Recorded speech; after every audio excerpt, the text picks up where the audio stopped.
Imagine a world where Taika Waititi managed to convince Hollywood to make a comedy mockery of the Nazis and package it into a AAA film.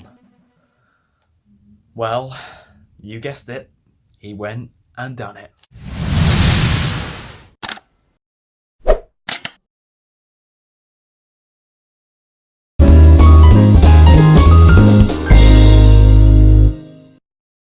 Hi there, I'm Taylor, and today I'll be sharing with you my thoughts of the new film by Taika Waititi, JOJO Rabbit. If you like what you see, hit that subscribe button, like below, and comment below what you thought of the film. Without further ado, let's begin. JOJO Rabbit is a comedy film about a young Nazi-ish boy who has a best friend or imaginary friend of Hitler, played by Taika Waititi. It shows the struggles of him trying to become a Nazi officer and coming to understand what the Jewish people truly are like. But during the film, he finds a young Jewish girl in his house and things start to turn the other way for his ideologies of the Jews, and he starts to think maybe the Jewish people aren't actually that bad. Now, the promotion for this film did make it look like this big laugh-out-loud comedy, like Taika Waititi's films really are.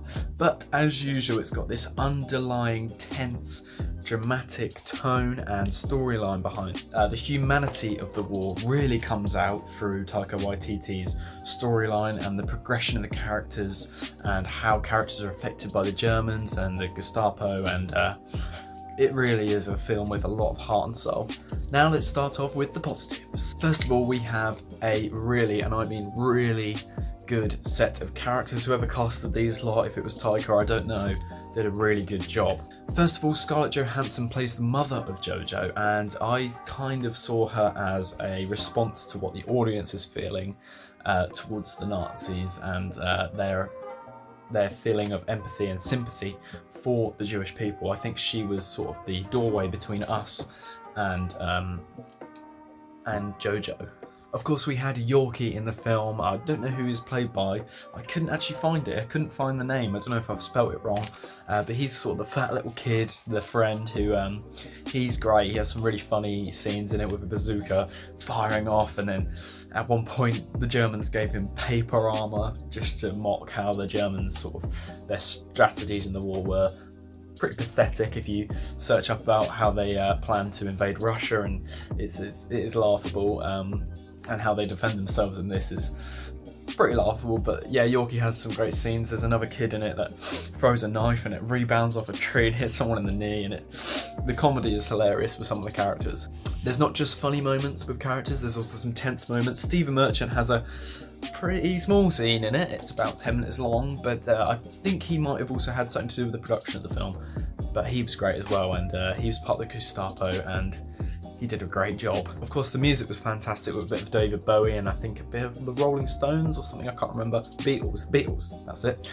But also one thing I really liked was the style of the cinematography, the camera work. It was very classic Taika comedy with the close-ups of the face and the wide-angle shots. I've seen a lot of videos about how he made Ragnarok, and he uses these particular shots to evoke comedy, and it does really work in this. Talking about the comedy, it was very well timed and very well acted. I will get onto the comedy later. Some of it I felt was overdone, but I will get onto that later. Okay, so while we're on the positives, I would like to do my Best Actor award for this film, as I do for every film. Drum roll, please. Wait. No drum roll for this one, actually, as I have some honourable mentions, because when I say the cast in this were amazing, they really were amazing.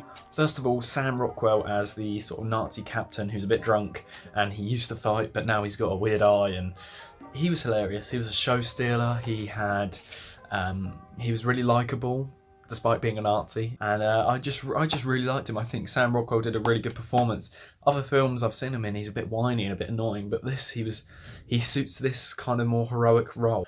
The next one is Thomasin McKenzie, who I doubt anyone's heard of before this, but you will definitely hear more from her. She was the Jewish girl in this, and she was emotional, she was raw, she really portrayed the Jewish in a very ironic way, and I thought she did a great job. Really good. The final scene we see her in is incredible, in my opinion. You'll know what I mean if you see the film. Of course, Best Actor award. Roman Griffin Davis, who is 12 years old, if you can believe that. Obviously, he looks it, but he does not. He was funny, he was confident, but vulnerable at the same time. Had great comedic timing, was a convincing Nazi. That's probably not a good thing either, but it was great in this film. And to be honest, he's just an incredible actor. He pulled this movie through on the slowest parts of the film and the fastest parts of the film. Whatever happened, he was there, and he was brilliant. Negatives. It felt slow in some parts. Now, I would say the opening act was good.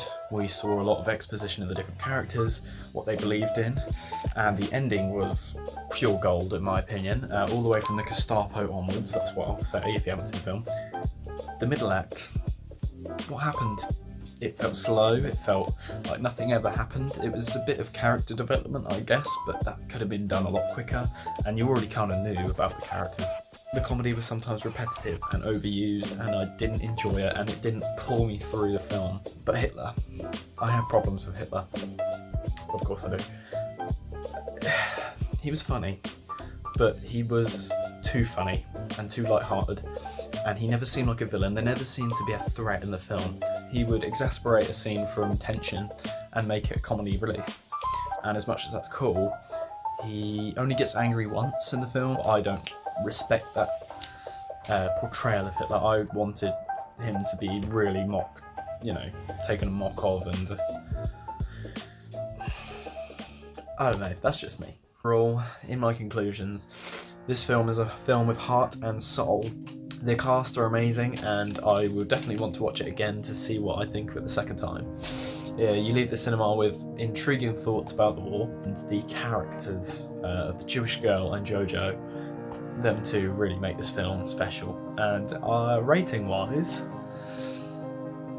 I just reviewed The Gentleman and I gave it a 4, and I enjoyed The Gentleman more than this film. Even though this film had a bigger raw emotional impact, I'm going to give this film 3.9 out of 5, because it's not quite as good as The Gentleman, even though they're completely different films, but it wasn't quite the same. That's it for this review. I hope you enjoyed. If you did enjoy, hit the subscribe button and like, comment what you thought of the film, and I shall see you next time in my review of 1917, or The Mandalorian, or The Witcher. Don't know which one I'll do first. Probably The Mandalorian. So anyway, I hope you enjoyed, and keep watching.